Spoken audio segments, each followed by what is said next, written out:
Small. Wow, tiny.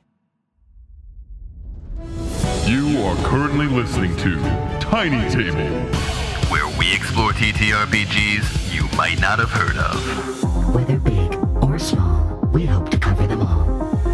Because we know that great things can come in tiny packages.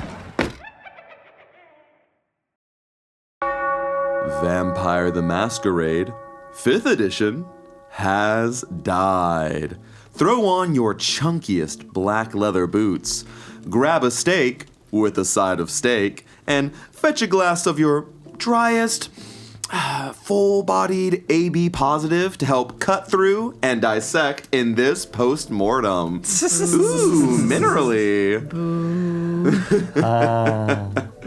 It has been a long and beautiful night like this. It has been a beautiful night like this.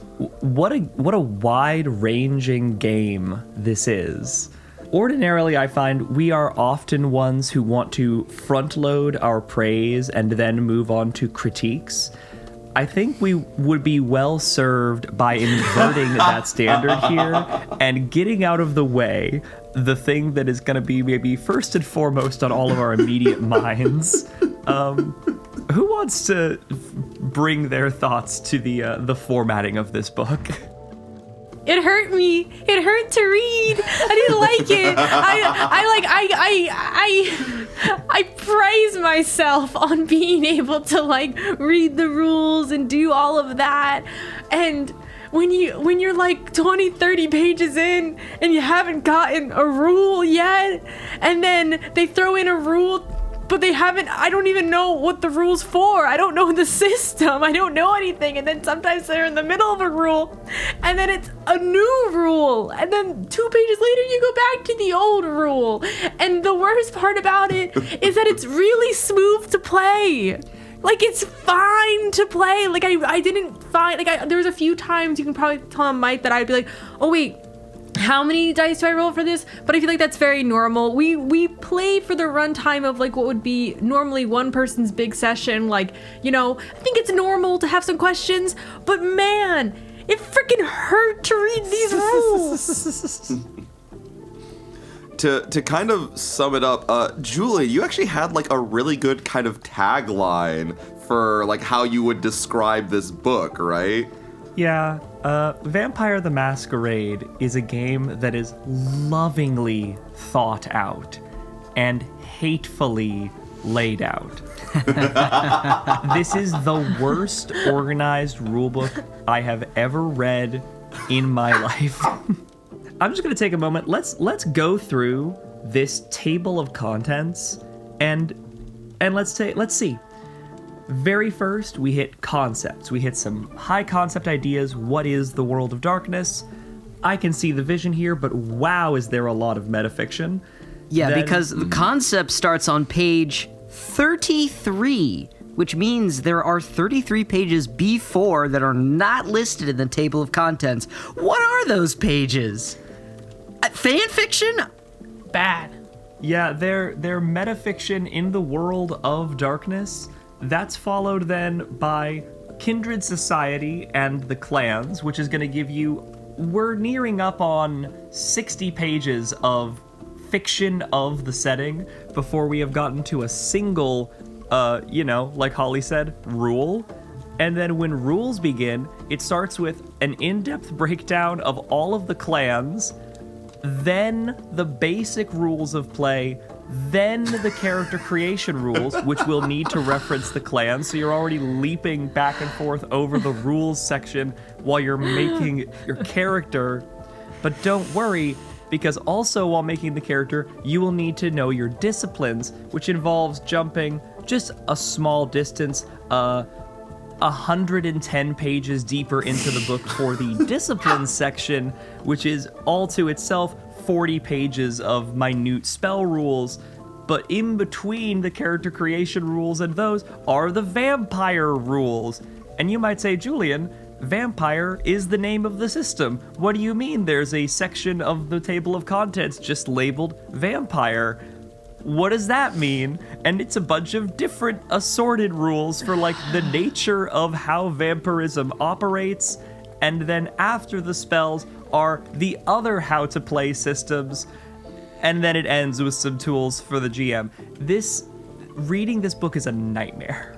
It's one of those things where you're saying like, okay, so you're saying that because you are a vampire, there are basic rules you need to understand to be a vampire, but those rules don't fall under basic rules. And if you want to know what disciplines your clan has access to, you have to scroll up to clans, not to disciplines, figure out the disciplines that you have access to, and then scroll over 100 pages back down to disciplines to know what the disciplines actually do in game. It's heinous. I agree. My biggest rule, because after I was trying to read, and I was reading from the start, silly me. Silly me. Foolish. And I'm 30 pages into metafiction, and I'm like, so what die do I roll? So this is what I would recommend if you want to save yourself. There are a plethora of fantastic YouTubers who describe the rules. So listen to our rules breakdown. If you need a visual, listen to them. Sometimes they have visuals. And for character creation, use Demiplane. That's what we used, and it made it very painless, and I liked that one a lot. Yeah, because I foolishly printed out the Vampire the Masquerade 5th edition character sheet, and I was struggling. I was struggling so hard. I didn't know where I was or what I was doing. I'm lost. And then Holly was like, just use Demiplane. And I was like, oh, this is so easy. It took like literally less than 5 minutes to create my character. And that's the ultimate trick with Vampire, is that it's actually not that complicated. Yeah, it's kind of a miracle that they made it seem as unapproachable as it is, because the literal game, its mechanics, its systems, they're great. They work together smoothly. They complement the fantasy of vampirism. Like, we have had qualms with big legacy games before and had qualms with the layouts of their rulebooks, right? You know, one of our most harshly critiqued games on this show is the 7th edition of Call of Cthulhu. Call of Cthulhu, I came out of that going, I had a lot of problems with the literal reading of the rulebook, but worse than that, I found that its rules were insufficient to focus on, amplify, and serve the fiction I care about in something labeled Call of Cthulhu. Whereas in this game, it's way worse formatted, right? Call of Cthulhu looks like operational instructional design nirvana in comparison to Vampire the Masquerade. But once you trudge through the illegibility of its formatting, the game, the rules, the systems are quite good. I really like them. Yeah, it is kind of crazy that for like a rules book that is like, what, roughly 400 pages or something, like if you boiled it down to the actual like necessary rules, it'd maybe be like, you know, 50 to 70. Like, it's actually pretty digestible. Arguably rules light. So what I'll say that it actually is it's rules medium, which is rare, so well done. It's a little steak joke for my fellow vampires out there. That was good. That was good. I have a question. So we don't usually mess around with level up mechanics, just given the nature of our show. Is there a way to level up in Vampire the Masquerade? Not unilaterally. You can increase your blood potency is the big thing that would change, but increases to blood potency are not easily come by. I'd need to check the rules to learn the answer to that, and we've established how little we want to do that. Yeah, budget aside, 30 to 60 minutes. Yeah, so to answer your question, the way that Vampire the Masquerade handles its level up is roughly every session you will be awarded 1 to, I think it's maybe 3 experience, depending on how much you got done, what you did. It's meant to be like a slow game that you really like, you know, sink your fangs into, as it were. And basically, your level ups come in a form of true customizability. They have tables for buying new skills, for upgrading skills that you currently have, for buying or upgrading new powers, for increasing your blood potency, for adding new feats, etc. So they don't have a level up system in such a direct way that it's like, oh, I go from a level 1 vampire to a level 2 vampire. But as you gather experience, you get to select what you want to invest it in. Do you want your person to have more skills? Do you want to just increase your base attributes, like just become smarter, stronger, more dexterous, so you can have a wider variety of skills to succeed in on like a larger level? Do you want to say, fuck all that, I want cool blood powers, and just pour it all into like your clan disciplines? That is how Vampire the Masquerade handles its level up. It's very sandboxy and very freeform. So while yes, blood potency could be kind of seen as like the, oh, level 1 to level 2, because that affects like your hunger and how you feed and how powerful your clan disciplines are and stuff, and it plays around with like a lot of different factors all at once, that's incredibly expensive to level up and is probably more rare than what your average player is going to do. Cool. You mentioned there one of the things I want to bring up as my favorite elements of the system, and something that, to my understanding, is unique in its integration into V5 is the hunger dice system, which I think very elegantly gives a mechanical, consistent integration of the core theme of hunger in the game.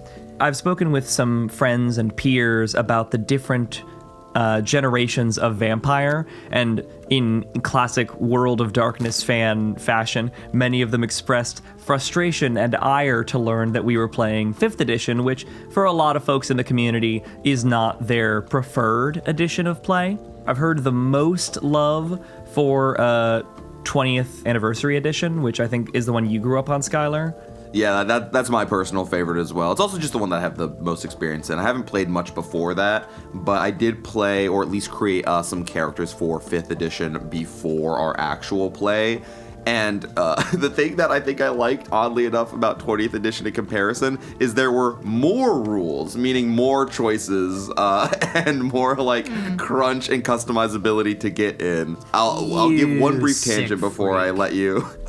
I know, I'm disgusting. The one quick tangent that I'll give before I pass it back to you, Julian, is for the Tremere specifically. It's not just like hemomancy, like what you were doing, Evelyn. They have it broken down to where blood magic can encompass things like pyromancy, telekinesis, the conjuring of like physical items through your blood, like making things like bullets to like full weapons. Wait, never mind. Maybe 20th edition is cool. Yeah. It's sick. Specifically, they go so hard on like the magic system in the Tremere, where you can kind of do all of these different things with blood magic beyond just, you know, the finding or scrying on someone through their blood, inflicting curses. There is all of that as well, but like when I played, I made a character called Magic Mike, who focused. I remember this. I know. He was a street magician turned vampire, and he used his blood magic to basically have like the ability to like levitate small items and conjure small things like coins or cards that he would just use to basically do real magic on a street level to earn money. Wasn't his rival Chris Angel, who was also a vampire? Who was canonically a much older and more powerful vampire than him within the lore of the campaign. I hated his ass. I mean, he made the Statue of Liberty disappear. That's a high blood potency ability. That's a high blood potency, absolutely. Anyway, I've digressed too much. Continue. I think what that says between the 20th anniversary edition and the current edition is that it seems like perhaps the 5th edition kind of minimized the customization. It sort of unified all of the classes into being a similar structure, which of course pissed off all the vampire fans who've been playing this game for like 10-20 years and who are like, hey, what happened to my super unique vampire? You made all the classes the same and just a flavor. That's boring. And I think perhaps they did that to make onboarding a little easier, but what they forgot about the onboarding is that this game has accumulated 20 years of in-depth, crazy, specific lore because it's a game made by and for perverts. Goth perverts. And if they wanted to onboard more people, maybe they should have made their rules book easier to read. Oh, 100%. And I think that to tie it back to what I think 5th edition does well with that Hunger Dice system, I've heard 20th edition or 20th anniversary edition described as like vampire superheroes. You're really getting lots of powers, lots of unique disciplines. The clans work super differently. Maximum game design pervert mode. A lot of respect for it. Whereas in general, V5 stories will hew lower scale, they'll hew more street level. And because of that, they focus more on the day-to-day mundanities of like, I'm getting hungry, I gotta eat.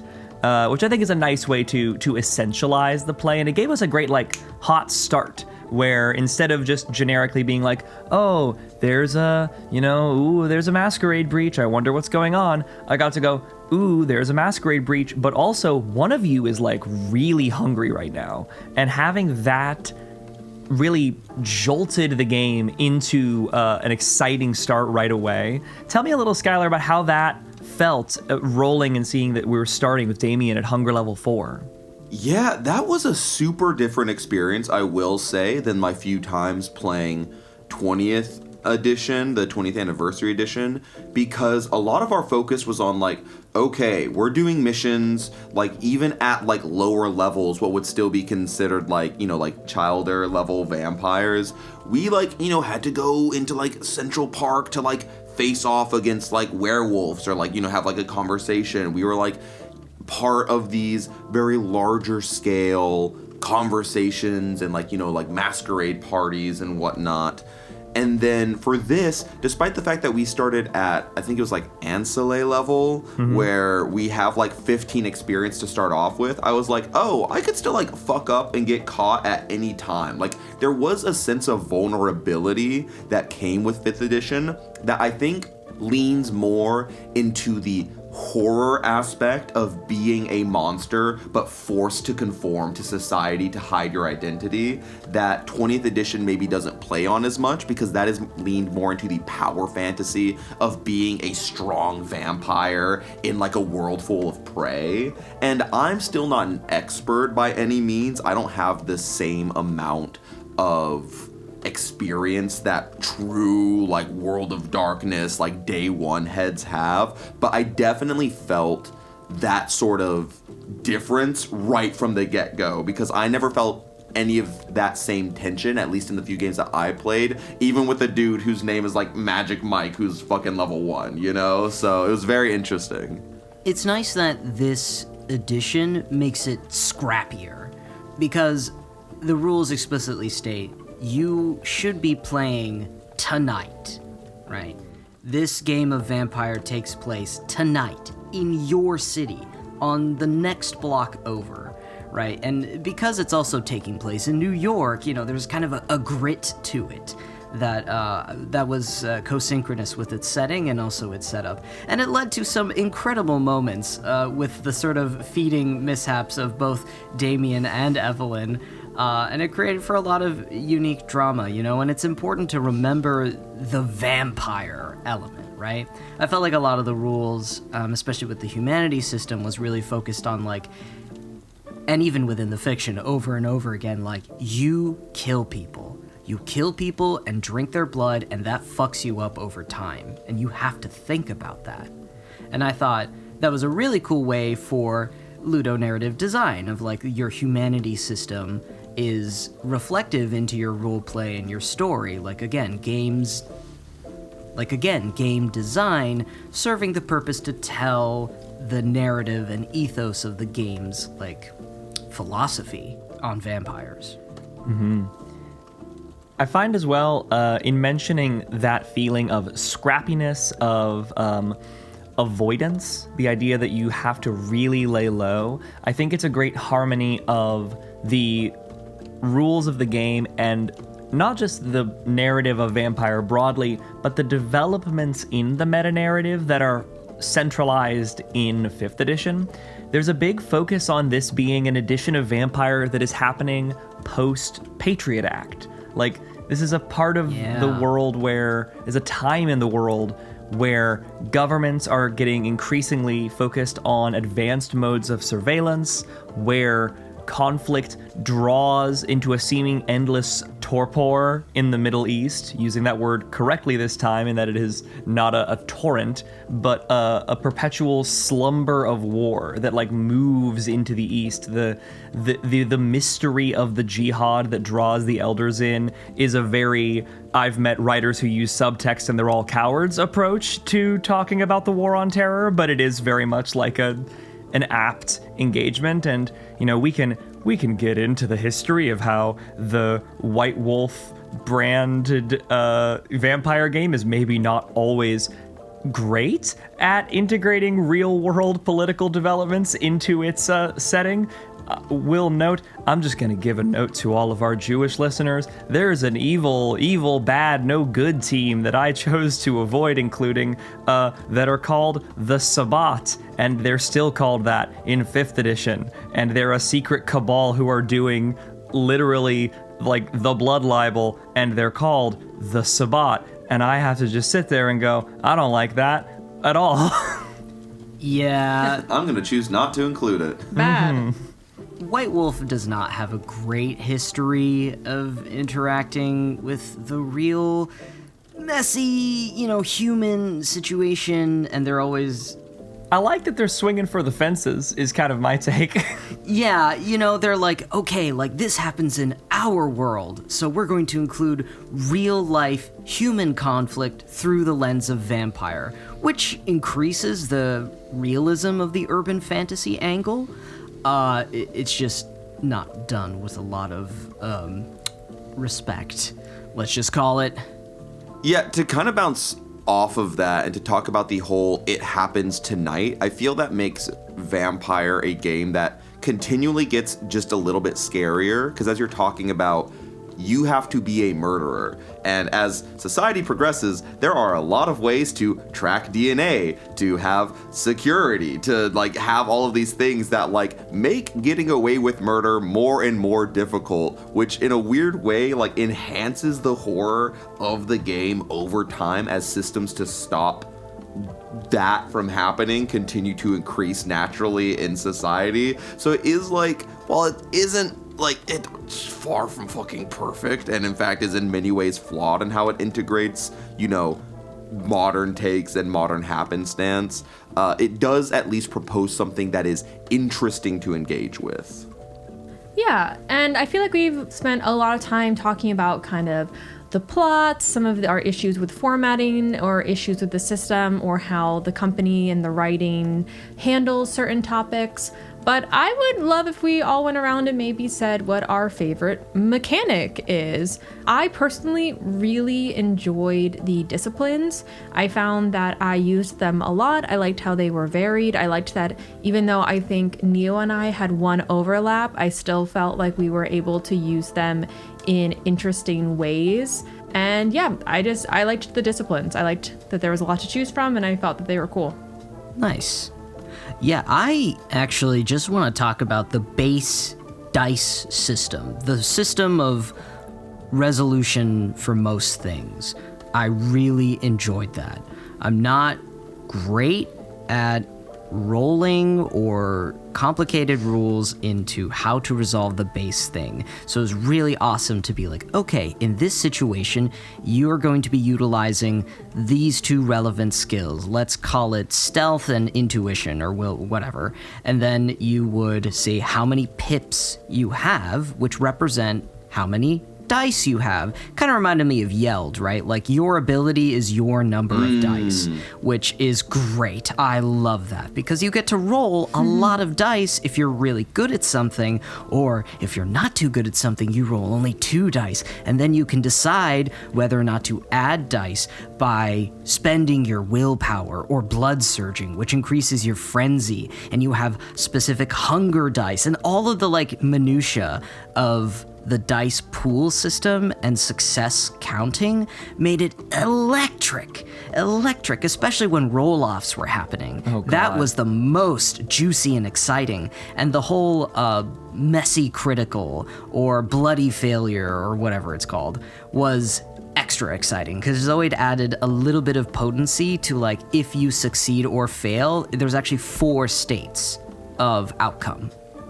Yeah, to kind of just quickly jump off that point, I remember in what would have been episode maybe 4 or 5 where Evelyn basically tries to mind control Damien to be like, drop it, like, forget, like, you know, like, let's not get into this. And I think it was like 7 dice versus 8 dice. Like, we had these like huge pools of D10s like mixed between plastic for regular and metal for hunger is how we represented it at the table. And it was just like really, really like exciting, you know?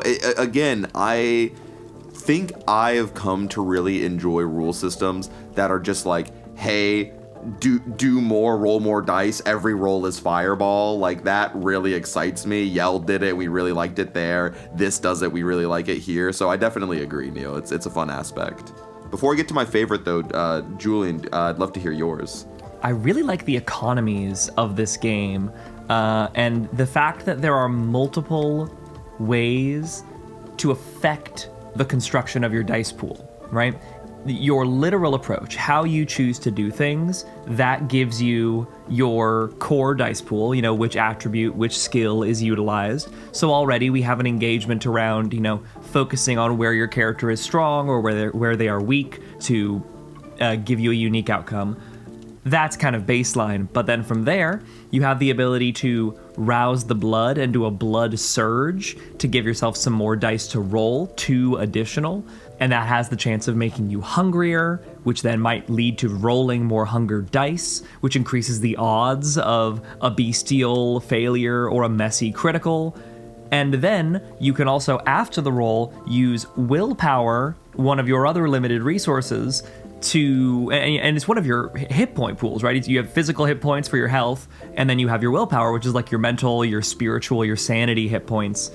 And you can spend that to re-roll dice, but you can only re-roll non-hunger dice. So you have one thing that lets you upfront say, I just need more total dice rolled. Maybe I'm rolling against a really big pool. I know I'm gonna need more dice. Versus interior tactical re-rolling with willpower, which is spending like a health resource, and you're definitely spending it instead of only coin flip chance spending it. And the hungrier you are, the less helpful willpower is as you lose yourself to the beast. So like, you get this really dynamic push and pull over your dice pool, where both elements are vying for your approach, and both run you a risk of having higher and scarier consequences later for more success now, instead of the much more generic approach of like a Vancian magic system where it's like, all right, everyone, you each can cast each discipline once per day. Like, I'm bored, I fell asleep. I will say though, speaking of those internal resource trackings, perhaps because we played on one night or like as a one shot, the recovery of willpower, I found, was particularly difficult. It seemed like a really pivotal health resource to do X, Y, and Z. Like, it was coming up all the time, and it was constantly dwindling with no way to recover. That's how I felt. I mean, because the hunger you could lower by eating, but willpower, you can't really recover. The only way you seem to recover it is when you go to sleep and you play the next chronicle or like session, and then I had to like look this up. You have to like do something in character that is aligned with your goals to then reignite your willpower, and that's truly like up to the DM's discretion to allow you to recover that willpower. So I thought that was a little imbalanced. But, you know, one could argue that that's, like, totally valid or whatever, just something I experienced. Yeah, and a bit of, like, a long-term versus short-term resource choice thing. Yeah. I will say, I was actually going to compliment this system for that, so I'll give what might be a slightly different perspective on how I see willpower, is I feel like Vampire, the Masquerade 5th edition, is trying to lean more into being a horror game, is trying to lean more into being a game that feels tense and feels scary. We kind of already mentioned that with the power balancing of previous editions, letting you have more of those like, you know, vampiric superhero moments, where this, despite being vampires who've been operating for decades at this point, feeding the most base thing was terrifying, because what if we get caught? What if it's like caught on camera? What if it's messy? What if you get fucking an opioid high? There are so many things that could go wrong with it, yet it's so necessary.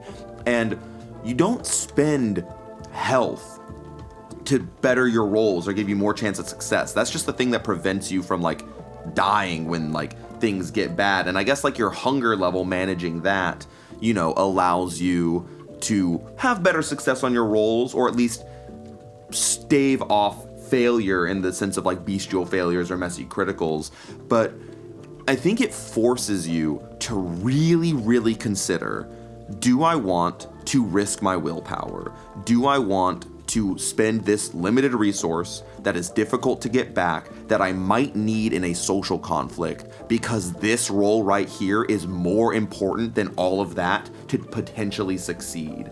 And I think it is forcing you to have to deal with the concept of failure more in ways that are interesting, because I feel like the way that Vampire the Masquerade, at least 5th edition, handles failure, it is always dramatically interesting. There was not like a single time where things were going bad that I wasn't at the edge of my seat, and I think having a limited resource that comes back slower over the course of long form play is going to, you know, in a sense kind of corner you in a way that at least I find narratively and dramatically interesting. But I can also understand it not being for everyone, because like it's a little uncomfortable. Like it does kind of suck to be like, okay, cool, willpower to reroll, and then we went into that, you know, Elysium event, and then it's like, oh, if I mess up talking one time, I'm fucked. Like I'm gonna be embarrassed and be like, you know, kicked out of this dope vampire party, and that's like that's rough. It's an interesting sort of dichotomy, you know.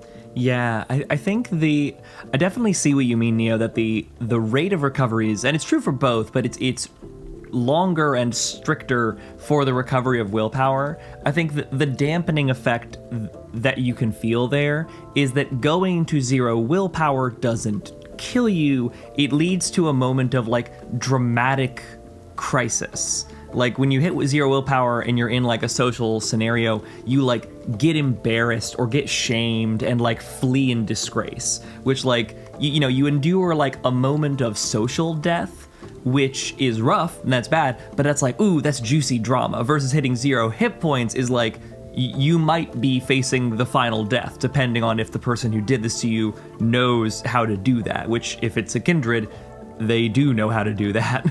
So at the very least, hitting 0 willpower is like, that might actually be a propulsive force for the chronicle you're in, as opposed to the dampening force of, oh, well, I'm dead. I guess I gotta make a new vampire. Something to consider when doing, you know, one-shot play versus like long-term play. Yeah. And Vampire does seem to prefer long-term play. But with that, to kind of get into my favorite mechanic, and at least one that I want to highlight, my favorite mechanic, quick, simple, it is the hunger mechanic. I like how it just subs dice for other dice. I like that it plays with the critical system, both in a positive and a negative sense. I like that it is dramatic to have to refill. I think the hunger system is the single cleanest part of design within this whole game. It is so seamless and easy to engage with. The one thing I want to bring up before we continue, kind of on the topic of resources, is I really like the character creation element, specifically managing the resources that you have in terms of like how popular you are, how much bag you got, babe, like how many people you know, like what goons do you hire, like the resources that you get to experiment with that don't just affect like who you were as a person or like your vampiric disciplines, but rather like how much you can engage with the world by having hires, people who can sell you guns or drugs or whatever you need, a place to fucking sleep, just having like a safe haven to, you know, whether it's do your hunts or just go back to a place that's more than just a 1-bedroom basement apartment, you know? Like, those are things that I feel really flesh out a character in a really interesting way beyond the I'm the animal vampire, I'm the magic vampire, I'm the fighty vampire. Like, it tells a lot more about the character, what kind of resources you have, and that's a system that I always like fleshing out and highlighting, especially in like that character creation process. Before we move on, I do have one more specific mechanic that I want to talk about, is the disgracias. So when I first read these rules, I was like, who freaking cares? This is so specific. This is not going to come up. Like, do I have to read these? Was my initial thought. And going back on it, because Julian decided to include the disgracias as part of our narrative, it actually extremely enhanced our game and made for a lot of like dramatic and comedic moments, and it really made me realize that Vampire is a game where you get out what you put in. If you care about those kinds of things, it really does enhance your experience. Or you could just kind of ignore it and like it wouldn't really hamper anything either. It really sort of reminds me of like when people make like, ooh, what if there's a cooking system that can integrate with D&D? Oh, what if there's a poison system? And it just feels like really complicated and like doesn't fit very well.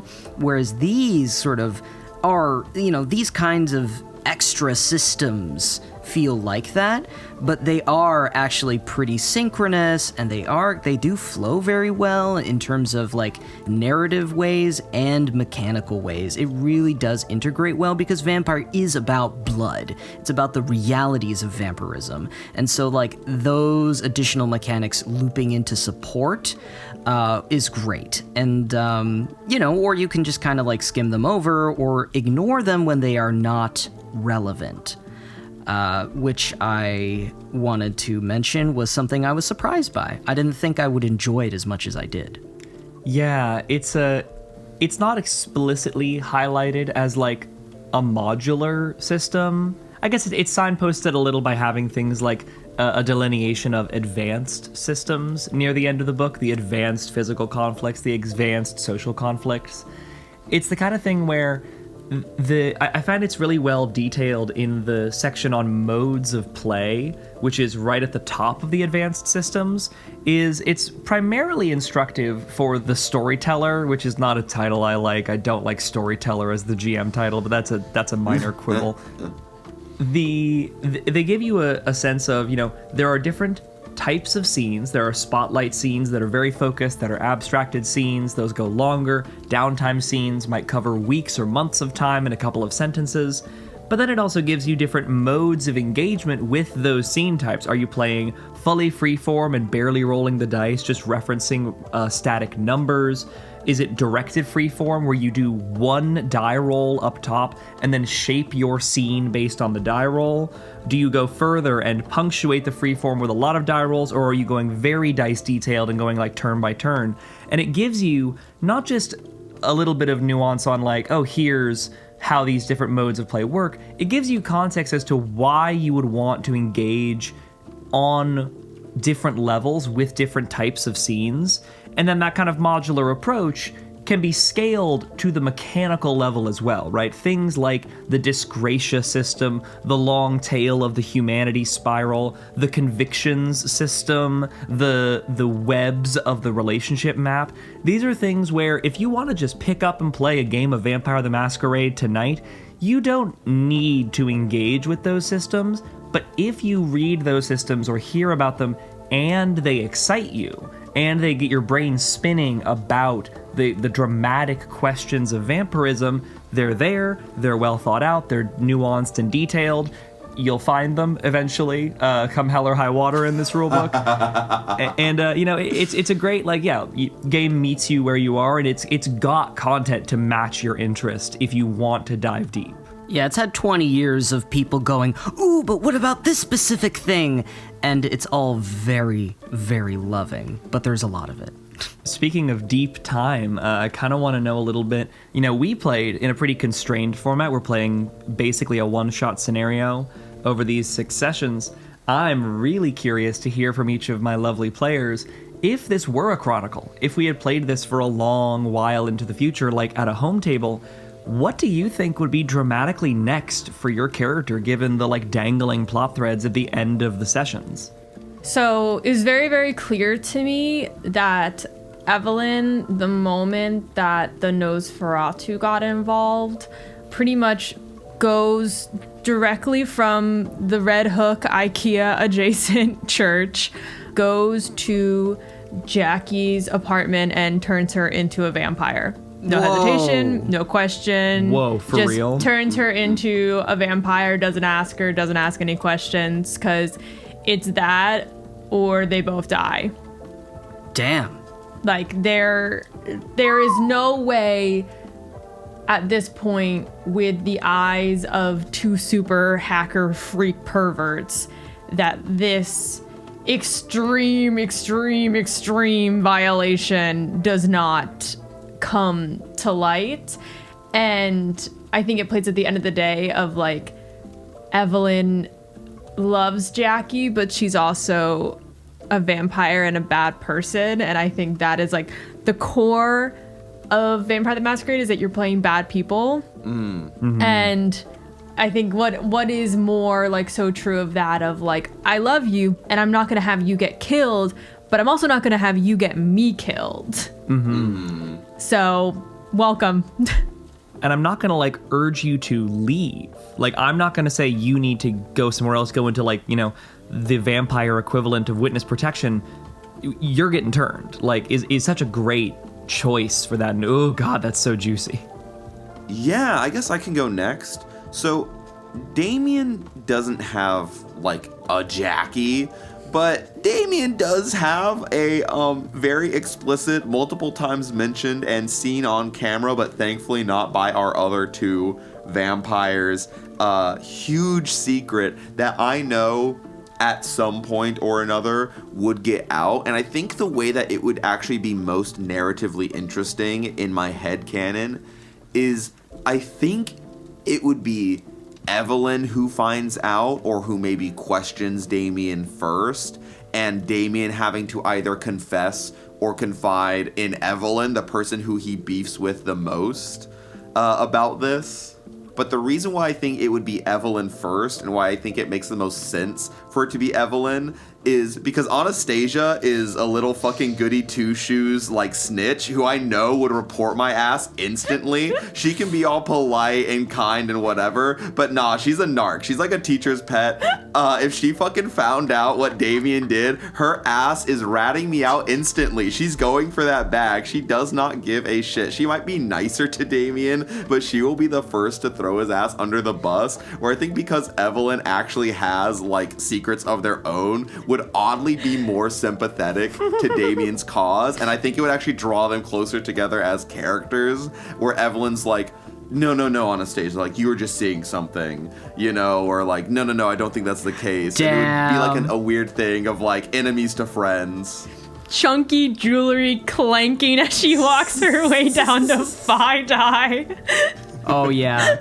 I was really convinced that in this little campaign, the secret of Jackie or the secret of Damien would come out, and that we would have almost this Texas standoff, blah, blah, blah. And I think it did come out a little bit in, I believe, episode 4, where we're underground and Evelyn's we all lie to each other, all right? We all suck and we all lie. Mm-hmm. Except for Anastasia. Anastasia's great. Actually, that was what I would have wanted to maybe get into if we played this as a chronicle, is that Anastasia doesn't really have a dirty secret, her whole thing is about upholding vampire society in its buttoned up quality. She really does care about the Masquerade. She does care about being a proper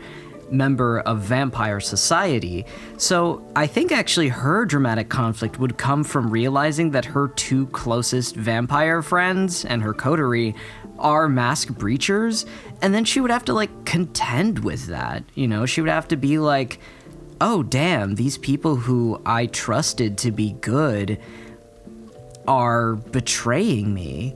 And so perhaps she would go on an arc of like negotiating with her feelings about these sort of traitorous behaviors.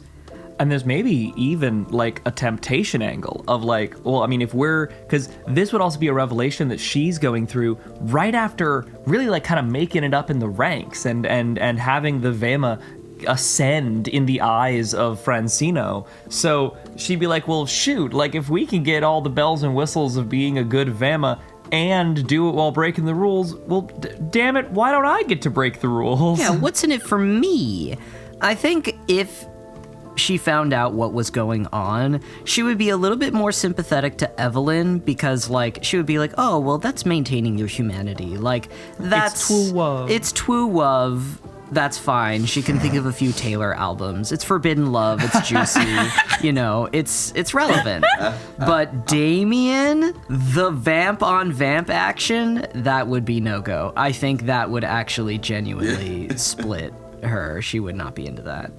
Oh, I'm thinking about like long-term hypnotic implanting. Like, would Anastasia be like, now that I know this, I'm the only one who can stop him? Oh my god, I can fix him. I can fix him. She's the therapist. Damn, actually you're right. She would go for I can fix him. Oh god, it's so juicy. And, like, that's the kind of stuff with this game, right? It gives you such a rich world full of so many dramatic mechanics and like these big fish hook pages that say like, and there's a really bad thing that you never do. It's called diablerie, and it's a really bad thing if you do it. Oh, the Masquerade is so critical, and if it ever gets broken, it's a really big deal. And it just keeps like winking at you through the whole rulebook, like, bet you wanna mess with that, don't you? Well, I think we have had a fantastic breakdown of Vampire the Masquerade, a wonderful, engaging system that really rewards you for engaging with its lore and its history, but you do have to wade through 400 pages of complete dogshit nonsense to really fall in love with this game. And before we go, one final, like, very positive thing I do want to say about Vampire the Masquerade 5th Edition, and almost like a thank you to the system as well, is a little behind the scenes. We've complained about Call of Cthulhu, but it was like a really devastating recording time for us. We didn't expect it to go as long as it did, but it had to out of necessity. And it kind of turned us off from ever wanting to do more than 3 episodes on any of the systems that we play. Like, it kind of turned us off to that, not long form, but like, you know, longer than normal form. You know, 6 episodes is twice the amount we normally do. And it was such It's a double feature. It's a double feature, and it was a terrible double feature with Call of Cthulhu. It really, like, just sucked for all of us. And this game, I felt excited to play even more than we did. I would have gone, because I'm a pervert, 4 more episodes, honestly. That doesn't fit the style of our podcast, but I think I want to say thank you to Vampire because, one, it is now tied for the most episodes, so I feel like there's some validation there. It's overcome, or at least tied, Call of Cthulhu, so I'm like, haha, suck it, loser, you're not our single longest, like, played campaign. But then number 2, I want to say thank you because I think it has opened up me personally to the idea that I wouldn't mind playing slightly longer campaigns or diving deeper into some of the systems that we do play, assuming that they can support it. I think we could get a lot out of engaging with systems for a few more episodes every once in a while. So thank you, Vampire. Thank you, Vampire. And with that, Vampire the Masquerade has been dissected. And get excited, because after our little holiday break, that's right, we will not be posting for the next 2 weeks. Our next game will be Draw Steel. Shing! Shing, shing, shing. God, I'm So so hyped. excited. You want to talk about being a gaming yeah. pervert? Oh, baby. 4th edition D&D is back and better than ever, baby. We've had a bit of a foray into the more realistic, into the rules light. We're going back to that crunchy fantasy, baby. Get me on a Ooh, grid. me and Julian we're our little mitts. We're rubbing them together. Don't say you're rubbing your little mitts. You hate granola. I love granola. Why do you think I play so much Fire Emblem? I guess we'll see when we get around to it, folks. Till then. Bye. Ta-ta, Take y'all. care. Hi, and thank you for listening to our podcast. If you enjoyed this episode, then we'd really appreciate if you left us a review. If you really like what we do here and want to support us further, you can join us at patreon.com/tinytablepodcast. Our business email is also open for inquiries at tinytablebusiness@gmail.com, and all of our socials can be found in the episode description for any shenanigans you might want to follow. Till next time, see ya!